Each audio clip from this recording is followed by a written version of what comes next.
نحمده ونصلي ونسلم على رسوله الكريم أما بعد فأعوذ بالله من الشيطان الرجيم بسم الله الرحمن الرحيم وإذا بدلنا آية مكان آية والله أعلم بما ينزل قالوا إنما أنت مفتر بل أكثرهم لا يعلمون قل نزله روح القدس من ربك بالحق ليثبت الذين آمنوا وهدى وبشرى للمسلمين صدق الله العظيم۔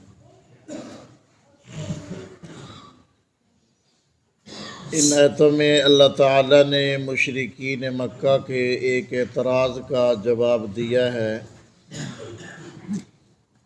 اللہ تعالیٰ جب اپنے احکامات میں تبدیلی کرتا، پہلے حکم اور تھا بعد میں اس حکم کو تبدیل کر دیتا، تو اس پر ان لوگوں کا اعتراض تھا۔ مثلاً پہلے شراب حرام تھی، سن 3 ہجری میں اللہ نے شراب کو حرام کر دیا۔ پہلے کافر عورت سے نکاح کرنا مسلمان کا جائز تھا، اللہ تعالیٰ نے پھر اس کو حرام اور ناجائز کر دیا۔ پہل جب جہاد کا حکم آیا تھا تو ایک مجاہد 10 کافروں کا مقابلہ کرے یہ لازم تھا، اللہ نے بعد میں یہ حکم بدل دیا۔ پہلے بیت اللہ کی طرف منہ کر کے نمازیں پڑھتے تھے، پھر مسجد اقصیٰ کی طرف منہ کر کے نمازیں پڑھنے لگے، پھر رسول اللہ کی خواہش پر اللہ تعالیٰ نے بیت اللہ کو دوبارہ قبلہ بنا دیا۔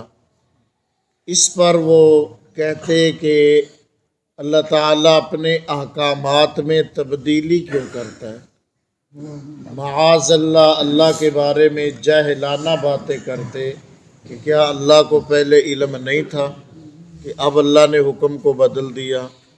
تو اللہ تعالیٰ اس کا جواب دیتے ہیں کہ وَإِذَا بَدَّلْنَا آیَةً مَكَانَ آیَةٍ، اور جب ہم بدلتے ہیں ایک آیت کی جگہ دوسری آیت، یعنی ایک آیت کو مطلقاً لفظاً یا معناً منسوخ کر کے ختم کر کے اس کی جگہ جب دوسرا حکم بھیج دیتے ہیں تو اس پر یہ لوگ جو ہے وہ اعتراضات کرتے ہیں۔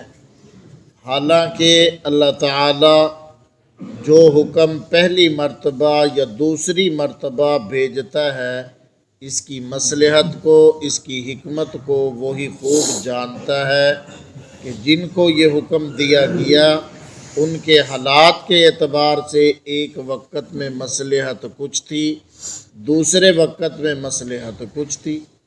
تو اللہ تعالیٰ کے ہر حکم میں کوئی نہ کوئی حکمت ہوتی تھی۔ چونکہ ابھی احکامات نئے نئے آ رہے تھے تو اللہ تعالیٰ جو ہے وہ لوگوں پر تنگی نہیں کرتا۔ لا اکراہ فی الدین، فرمایا کہ دین کے اندر کوئی تنگی نہیں ہے، کوئی زبردستی نہیں ہے، تمہیں مجبور نہیں کیا جائے گا۔ اسی طریقے سے فرمایا لا یکلف اللہ نفسا الا وسعہا، کہ اللہ تعالیٰ نے ہر آدمی کو اس کی طاقت کے مطابق احکامات دیے ہیں، کسی انسان کی طاقت سے زیادہ اللہ نے بوجھ نہیں ڈالا۔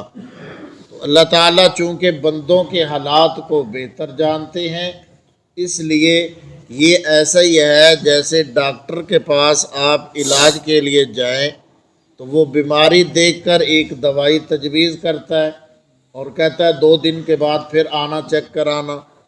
جب آدمی 2 دن کے بعد جاتا ہے تو وہ پہلی دوائی تبدیل کر دیتا ہے۔ اب اگر مریض وہاں پر بحث کرنے لگے جی ڈاکٹر صاحب آپ نے پہلی دوائی کیوں تبدیل کی ہے، اب یہ نئی دوائی کیوں لکھ کر دی ہے، تو پھر کیا اس کی بیماری کا علاج ہو جائے گا؟ تو ڈاکٹر کیا جواب دیتا ہے؟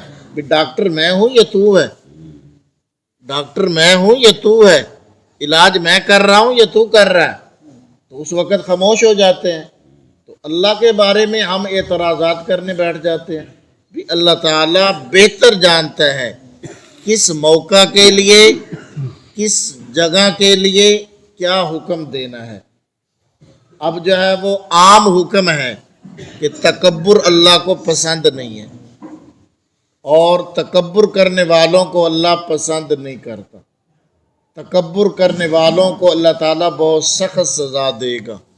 لیکن جب ہم بیت اللہ میں پہنچتے ہیں، وہاں پر جب حج کے دوران طواف کا نمبر آتا ہے تو اب حکم ہے کہ ذرا اکڑ کر چلو، ذرا کندھے ہلا ہلا کر چلو، حالانکہ اس جگہ سے اعلیٰ اور افضل جگہ کوئی اور ہے نہیں۔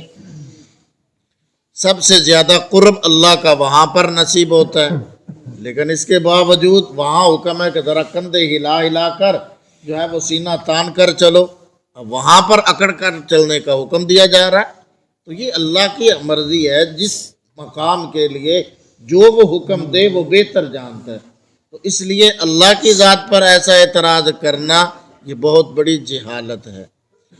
فرمایا قالوا انما انت مفتر، اور تو کہتے ہیں کہ تو آپ صلی اللہ علیہ وسلم کے بارے میں کہ آپ نے اپنی طرف سے یہ کلام گھڑ لیا ہے، آپ نے اپنی طرف سے بنا لیا ہے، کبھی کوئی بنا کر بات لے آتا ہے، کبھی کوئی بنا کر بات لے آتا ہے۔ اللہ فرماتے ہیں ایسا نہیں ہے، بل اکثرهم لا یعلمون، بلکہ اکثر لوگ ان کی خبر نہیں رکھتے۔ اکثر لوگوں کو اس کی مصلحتیں، اس کی حکمتوں کا علم نہیں ہے، وہ اللہ ہی بہتر جانتا ہے۔ لہٰذا ہم اللہ کے احکامات کی حکمتیں تلاش کرنے کی بجائے اللہ کے حکم پر عمل کرنے کی کوشش کریں۔ ایک بزرگ کے پاس ایک آدمی آیا، اس نے کہا جی اللہ تعالیٰ نے یہ جو حکم دیا ہے روزے رکھنے کا، تو گرمیوں میں روزہ رکھنے کی کیا حکمت ہو گئی؟ انہوں نے فرمایا اللہ نے تیرے 2 کان پیدا کیے ہیں، ایک کیوں نہیں کیا، اس میں کیا حکمت ہے؟ یہ تو مجھے بتا دے، اللہ کے احکامات کی حکمتیں میں بتا دوں گا۔ اللہ نے تیرا منہ سامنے کیوں لگایا ہے، پیچھے کیوں نہیں لگا دیا، یہ تو مجھے بتا دے۔ اللہ نے تیری ایک زبان کیوں لگائی ہے، 2 کیوں نہیں لگا دی، یہ تو مجھے بتا دے۔ اللہ نے تیری آنکھیں آگے کیوں لگائی ہیں، پیچھے کیوں نہیں لگائی، دائیں بائیں کیوں نہیں لگا دی؟ اب دیکھو نا موٹر سائیکل کی جو بتیاں دائیں بائیں لگی ہوتی ہیں اشارے، تو اللہ نے تیری آنکھیں دائیں بائیں کیوں نہیں لگا دی، سامنے کیوں لگائی ہیں، اس میں کیا حکمت ہے، تو مجھے بتا دے۔ بھئی اللہ کی حکمتیں، اللہ کے احکامات کی حکمتیں تلاش کرنا یہ ہمارا کام نہیں ہے۔ غلام کا کام ہوتا ہے اپنے آقا کے حکم کو مان کر عمل کرنا۔ اب آپ نے ایک ملازم رکھا ہوا ہے، نوکر رکھا ہوا ہے، آپ اس کو کسی کام کے کرنے کا حکم دیں، بجائے اس کے کہ وہ اس کام کو کرے وہاں کھڑا ہو جائے، جی آپ نے یہ حکم کیوں دیا ہے، جی اس میں کیا حکمت ہے جی آپ کی، تو کیا وہ نوکری کرنے کے قابل ہوگا؟ آپ کہیں گے نکالو اس کو، نکالو اس کو، یہ نوکری کے قابل ہی نہیں ہے۔ تو بھائی ہم کون ہوتے ہیں اللہ کے احکامات کے بارے میں حکمتیں پوچھنے والے اللہ سے؟ ہماری کیا حیثیت ہے کہ اللہ تعالیٰ ہمیں ایک حکم دے اور ہم وہاں پوچھنے بیٹھ جائیں جی یہ حکم کیوں ہے، جی یہ حکم کیوں ہے، جی تو پیدا ہی کیوں ہوا تھا، جی بھائی اللہ تعالیٰ بہتر جانتا ہے، اس نے جو حکم دیا ہے وہ ہماری بہتری کے لیے دیا ہے، ہماری سمجھ میں کوئی بات آئے یا نہ آئے۔ اللہ ہمیں سمجھنے کی، عمل کی توفیق۔